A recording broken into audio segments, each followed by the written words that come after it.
नमस्कार दोस्तों, income tax appellate tribunal Pune द्वारा एक लेटेस्ट जजमेंट आया है जहां पर 27,000 टैक्स था, अब आपको देना पड़ेगा 9,44,000। फेक डिडक्शन अगर आप अब लेंगे तो ध्यान रखिएगा, ना ही इनकम टैक्स डिपार्टमेंट आपको छोड़ने वाला है और अब तो आईटीएटी भी आपको नहीं छोड़ेगा। एक टैक्स पेयर ने यहां पर जो डिडक्शन है, फेक डिडक्शन क्लेम किए थे और सिर्फ 27,000 रुपए का ही टैक्स सरकार को जमा किया।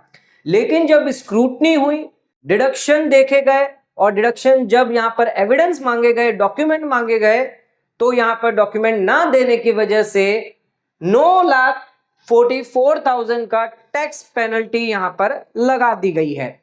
एक लेटेस्ट केस, एक लेटेस्ट जजमेंट जो है वो यहां पर निकल कर आया है। केस की पूरी डिटेल जानकारी आज के इस वीडियो में कवर करेंगे। दोस्तों, केस को आगे बढ़ाने से पहले एक जरूरी जानकारी, हम लगातार सभी से यही कह रहे हैं कि कोई भी गलत डिडक्शंस, अलाउंस क्लेम ना करें। अगर इनकम टैक्स डिपार्टमेंट आपके डिडक्शन, एग्जम्पशन जो है, जिसके डॉक्यूमेंट, प्रूफ या लॉ के अकॉर्डिंग अगर आपने क्लेम नहीं किया है, तो वहां पर आपसे 200% तक की पेनल्टी भी ले सकता है। ध्यान रखिएगा, यहां पर आपसे 200% की पेनल्टी, टैक्स तो लिया जाएगा, साथ में ब्याज भी लिया जाएगा। और अगर आप पेनल्टी के लिए लड़ने जाएंगे तो अब आईटीएटी जो इनकम टैक्स एपलेट ट्रिब्यूनल है, वो पहले तो माफ कर देती थी, लेकिन अब वो भी माफ नहीं कर रही है। इनकम टैक्स एपलेट ट्रिब्यूनल भी उस पेनल्टी को जो है वो बरकरार रखा हुआ है और 200% की पेनल्टी यहां पर एसएससी को लगाई गई है। आइए देखते हैं, बहुत ही इंटरेस्टिंग और इंपॉर्टेंट जजमेंट है। और इस जजमेंट के बाद यह ध्यान रखिएगा कि अगर आप अब गलत डिडक्शन, एग्जम्पशन अगर ले रहे हैं तो अपनी आईटीआर को रिवाइज कर दें। अगर रिवाइज नहीं करेंगे तो आपको फिर पेनल्टी 100% यहां पर लगेगी ही लगेगी। जो 200% की पेनल्टी है वो आपको लगने ही वाली है, उसके लिए कोई बेनिफिट, कोई फायदा अब आपको नहीं मिलेगा। आइए आ जाते अपने केस पर। तो ये केस है income tax appellate tribunal Pune का केस है। आईटीएटी नंबर ये आपके सामने है, असेसमेंट ईयर 22-23 का ये केस आया है। ध्यान रखिएगा, इनकम टैक्स डिपार्टमेंट के पास पावर है, वो आपके पिछले सालों का केस जो है वो खोल सकती है। अच्छा, इसकी हियरिंग कब चल रही है? 10 फरवरी 2026 को।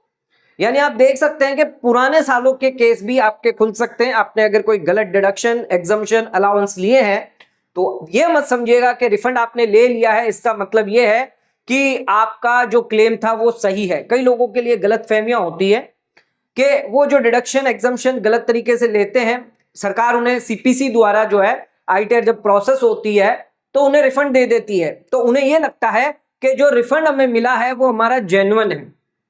ऐसा कभी नहीं होता। जो भी डिडक्शन, एग्जम्पशन आप लोगे, कभी ना कभी जब भी इनकम टैक्स डिपार्टमेंट के पास समय होता है, 2 साल, 3 साल, 5 साल तक का भी रहता है, तो इनकम टैक्स डिपार्टमेंट आपको नोटिस भेजकर उन डिडक्शंस, एग्जम्पशंस की डिटेल जानकारी मांग सकता है। अगर आप नहीं दोगे तो आप पर पेनल्टियां भी लगाई जा सकती है। अच्छा, एसएससी कौन है? उदय जी है। और यहां पर असेसिंग असेसमेंट यूनिट पुणे द्वारा यहां पर जो है रिस्पोंडेंट है। अच्छा, केस जो है वो अपील यहां पर फाइल करी गई है एसएससी द्वारा, क्योंकि यहां पर पेनल्टी ऑर्डर जो है वो जारी कर दिया है। 270A के अंदर 200% की पेनल्टी जो है वो यहां पर लगाई है। 6,29,000 की ये जो पेनल्टी है उसके रिगार्डिंग जो है वो यहां पर इन्होंने अपील करी है। टैक्स जो आया था वो तो ये भरने के लिए तैयार है, पर पेनल्टी यहां पर लगाई है, उसके लिए रिलीफ चाहते हैं।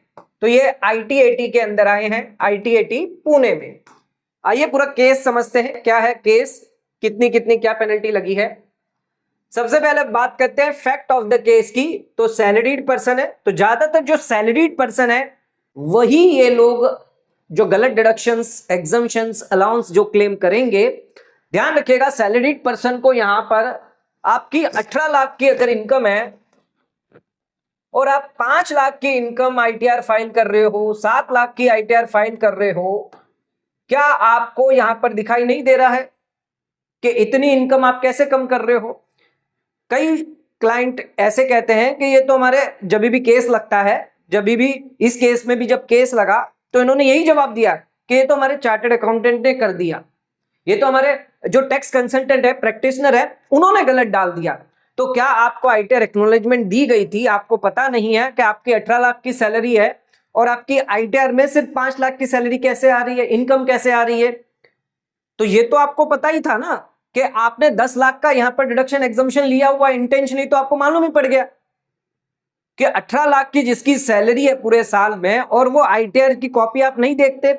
हर एक व्यक्ति चाहे वो कितना भी कम पढ़ा भी क्यों ना हो, वो अपनी अगर अमाउंट भी देखता है ना, फिगर भी देखता है, तो उसे पता लगता है कि मैंने कितना फिगर दिखाया है।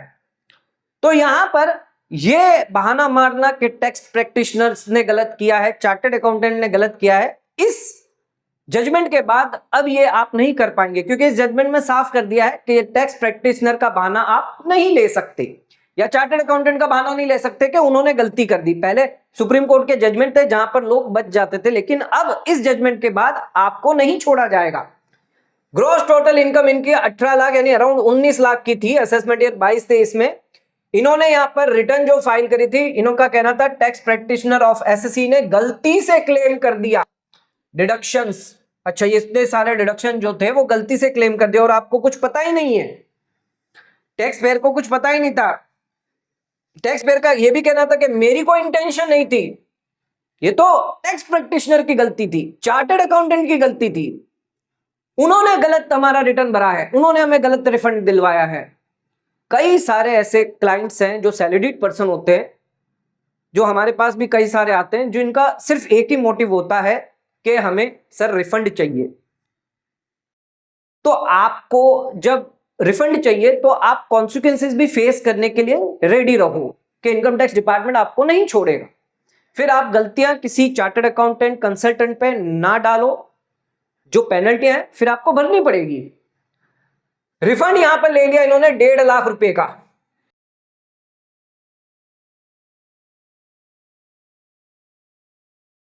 और इनकम कितनी दिखाई है? सिर्फ 18 लाख की इनकम थी और 5,70,000 की सिर्फ आईटीआर दिखाई है।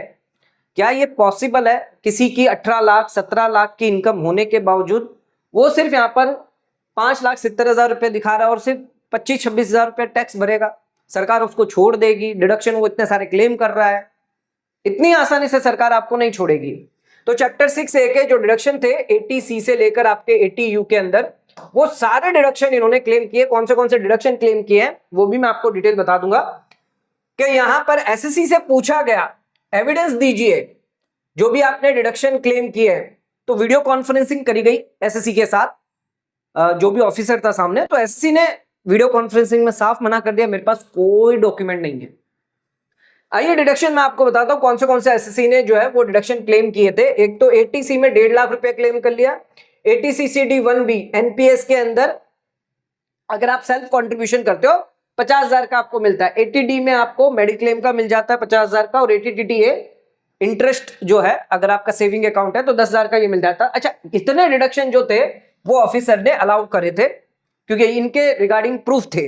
अच्छा, जो प्रूफ है तो वो अलाउ करे जाएंगे, जो नहीं होंगे अगर आप गलत लोगे तो वो कहां से अलाउ कर दिए जाएंगे। अब ये वाले जो डिडक्शन थे जिनको यहां पर जो है एविडेंस मांगा गया और इनका कोई भी एविडेंस जो है वो नहीं दिया गया। 80DD 80DDB ये आपके dependent disability medical treatment regarding होते हैं, खुद के लिए या डिपेंडेंट के लिए। 80CCD2 अगर आपका एम्प्लॉयर कंट्रीब्यूशन करता है एनपीएस के अंदर।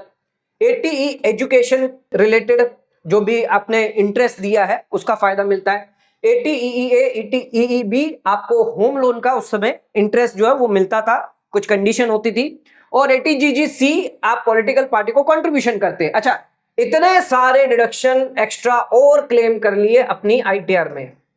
अच्छा, लगभग कितने क्लेम किए? तो यहां पर इन्होंने पूरी आईटीआर में जो है ये सारे डिडक्शन क्लेम किया। एसएससी से पूछा गया डॉक्यूमेंट लेके आइए, एविडेंस हमें बताइए। हम बार बार कहते हैं जो भी डिडक्शन एग्जम्पशन अलाउंस आप क्लेम करोगे उसके डॉक्यूमेंट आपके पास होने चाहिए, क्योंकि इनकम टैक्स डिपार्टमेंट जो है वो आपकी आईटीआर या आपकी सैलरी स्लिप नहीं मांगेगा, आपसे एविडेंस मांगेगा, डॉक्यूमेंट मांगेगा, प्रूफ मांगेगा, और लॉ के अकॉर्डिंग अगर वो मिलता है तभी आपको अलाउ किया जाएगा। वीडियो कॉन्फ्रेंसिंग में एसएससी ने ये कह दिया कि जो भी क्लेम लिए थे वो मेरे पूरे के पूरे गलत है। कौन से? ये वाले सब, जो आपके एम्प्लॉयर कंट्रीब्यूशन हो गया, एजुकेशन लोन हो गया, तो ये मैंने कुछ भी नहीं किया, मेरे पास कोई भी डॉक्यूमेंट नहीं है इनका। तो अराउंड 10,65,000 जो थे वो यहां पर इन्होंने कह दिए कि जो मैंने डॉक्यूमेंट है मेरे पास बिल्कुल भी नहीं है। ये 10,65,000 के 75,000 ATDD, ATCCD2 का 1,00,000, 90,000, 4,00,000 AT का ले लिया, फिर 1.5 लाख रुपया आपको हाउसिंग लोन का यहाँ पे मिल जाता है ATGGC में, पॉलिटिकल पार्टी को ले लिया। इसके रिगार्डिंग कोई डॉक्यूमेंट नहीं थे, कोई प्रूफ नहीं था, और अराउंड यहाँ पर एडिशन जो था वो डिडक्शन का कर दिया 10,65,000। साथ में HRA का भी क्लेम लिया हुआ था तो वो भी यहाँ पर ऐड कर दिया गया है। तो HRA का जो था एक्सेस क्लेम लिया हुआ था 86,593, ये अलग से अलाउंस में ले लिया था। टोटल यहां पर एडिशन कर दिया 11,51,000 का, और ऑलरेडी इन्होंने इनकम कितनी डिक्लेयर करी हुई थी 5,71,000। तो टोटल इनकम इनकी कितनी निकल कर आई 17,22,000 रुपये। अब देखिए कई लोग 17,22,000 की इनकम है पर दिखा रहे हैं सिर्फ 5,70,000 रुपये। क्या ये सही है? बिल्कुल नहीं। अच्छा, टैक्स कितना बना 17,22,000 पे 3,14,000 रुपये। इस पे 200% की डिपार्टमेंट ने पेनल्टी लगाकर टोटल कुल यहां पर टैक्स लाइबिलिटी कर दी पेनल्टी के साथ 9,44,000। तो 9,44,000 रुपये जो है वो अब इनको भरने को कह दिया है। अच्छा, टैक्स तो ये भरने के लिए रेडी है, लेकिन ITAT में आए हैं ये पेनल्टी हटाने के लिए। तो ITAT ने साफ मना कर दिया है। ITAT का कहना था इन्होंने 17-18 में भी पहले ऐसा ही किया हुआ था, जहां पर इन्होंने फेक डिडक्शन एग्जम्पशन लिए थे। ये इनकी आदत बन चुकी है टैक्स पेयर की।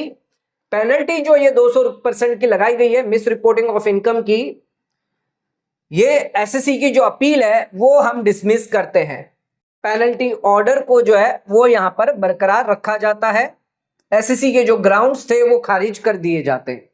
तो 200% की जो पेनल्टी थी 6 लाख समथिंग वो यहां पर बरकरार रखी गई, प्लस 3 लाख जितना जो टैक्स था वो भरना था। टोटल यहां पर 9,44,000 इनको भरने के लिए कह दिया गया।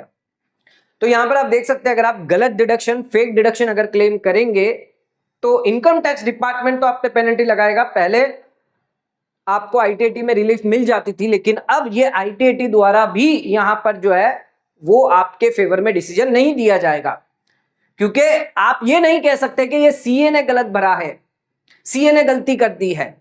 तो यहां पर इंटेंशन आपकी मानी जाएगी। आपने इंजॉय किया रिफंड इतने साल तक, आपने ना ही रिटर्न को रिवाइज किया है, ना ही पैसा जो है रिफंड जो लिया था वो रिवर्स नहीं करवाया ब्याज के साथ। अगर आप कर देते तो भी हम आपकी माफ कर देते, लेकिन आपने ऐसा कुछ नहीं किया। आपने अपने रिटर्न को कभी भी रिवाइज करने की कोशिश नहीं करी। स्क्रूटनी होने के बावजूद भी आपने रिवाइज नहीं किया। आपने क्लेम एक्सेप्ट किया है, आपने टैक्स जमा कर दिया, अब पेनल्टी लगाई है तो भरनी पड़ेगी। तो दोस्तों एक बहुत ही बेहतर ये जजमेंट जो वो दिया गया, जो लोग गलत रिफंड, गलत फेक डिडक्शन क्लेम करेंगे उनके ऊपर 200% की पेनल्टी लगेगी ही लगेगी। ध्यान रखिएगा, यहां पर ये मत समझेगा कि 50% की लग जाएगी। अगर डिपार्टमेंट चाहे तो 200% की भी लगा सकता है, और इसको फिर आप अपील भी नहीं कर पाएंगे। ITAT में साफ ये जजमेंट आ चुका है कि अब आपको कोई भी 200% की पेनल्टी अगर लगती है तो यहां पर अगर आपके इंटेंशन प्रूव हो जाती है, आप ये नहीं कह सकते कि चार्टर्ड अकाउंटेंट, एडवोकेट इन लोगों ने यहां पर किया है, आप उनका बहाना नहीं मान सकते। आपको नहीं दिख रहा है 18 लाख की आपकी इनकम है और आपकी ITR 5 लाख की आ रही है, तो आप सवाल नहीं पूछ पा रहे हैं टैक्स पेयर से, टैक्स पेयर जो अपने टैक्स प्रैक्टिशनर से या चार्टर्ड अकाउंटेंट से, कि आपने इतनी इनकम कम कैसे दिखाई, ये रिफंड मेरा कैसे आया।